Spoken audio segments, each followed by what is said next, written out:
Maharashtra assembly ఎన్నికల్లో NDA కూటమి గెలుపు సందర్భంగా నిజామాబాద్ జిల్లా బోధన్ పట్టణంలోని హెడ్ పోస్ట్ ఆఫీస్ వద్ద బీజేవైఎం నాయకుల ఆధ్వర్యంలో టపాకాయలు కాల్చి మిఠాయిలు తినిపించుకుంటూ సంబరాలు నిర్వహించారు. ఈ కార్యక్రమంలో బీజేవైఎం పట్టణ అధ్యక్షుడు గౌతమ్ గౌడ్ మాట్లాడుతూ మహారాష్ట్ర అసెంబ్లీ ఎన్నికల్లో ఎన్డీఏ కూటమి గెలవడం ఆనందదాయకమని, కాంగ్రెస్ పార్టీ ఎన్ని హామీలు ఇచ్చినా ప్రజలు వాటిని నమ్మకుండా ఎన్డీఏ కూటమిని గెలిపించారని, రానున్న మిగిలిన రాష్ట్ర ఎన్నికలకు ఈ విజయం ఎంతో ఉపకరిస్తుందని తెలిపారు. ఈ కార్యక్రమంలో కౌన్సిలర్ వినోద్, భారతీయ విద్యార్థి సేన పట్టణ అధ్యక్షుడు లింగం, సాగర్, విజయ్, శ్రీకాంత్, కిరణ్, శ్రీను, విజయ్, కళ్యాణ్, నాగరాజు తదితరులు పాల్గొన్నారు.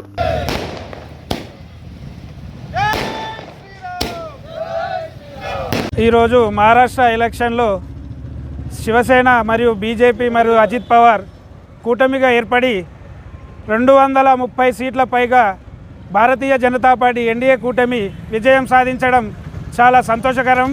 వారికి బీజేవైఎం తరఫున, బోధన్ పట్టణ శాఖ తరఫున వారికి అభినందనలు తెలుపుతున్నాము. అలాగే గత ఎలక్షన్లో ఏదైతే శివసేన ఉద్ధవ్ ఠాక్రే వర్గాన్ని పక్కకు పెట్టి షిండే వర్గంగా బయటకు వచ్చి బాలాసాహెబ్ ఠాక్రే గారి నిజమైన హిందుత్వ వారసుడుగా పేరు తెచ్చుకున్న ఏక్నాథ్ షిండే గారి నాయకత్వంలో ఈరోజు భారతీయ జనతా పార్టీ ఎన్డీఏ కూటమి విజయం సాధించడం చాలా అభినందనీయం.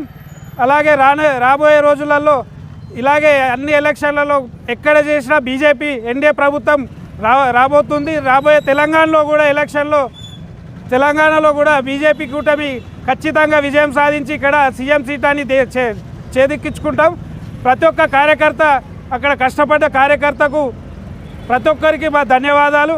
అలాగే మునుముందు శివసేన పార్టీ మరియు అజిత్ పవార్ మరియు అలాగే బీజేపీ మూడు కలిసి రాష్ట్రంలో కూటమిగా ఏర్పడి సీఎం పోస్టును కైవసం చేసుకొని ఏవైతే హామీలు ఇచ్చారో అవన్నీ నెరవేరుస్తారని మేము అందరం ఆశిస్తున్నాము. అలాగే కేంద్ర నాయకత్వం నరేంద్ర మోడీ గారికి కూడా కృతజ్ఞతలు తెలుపుకుంటున్నాము. మరిన్ని అప్డేట్స్ కోసం మా ఛానల్ని సబ్స్క్రైబ్ చేయండి.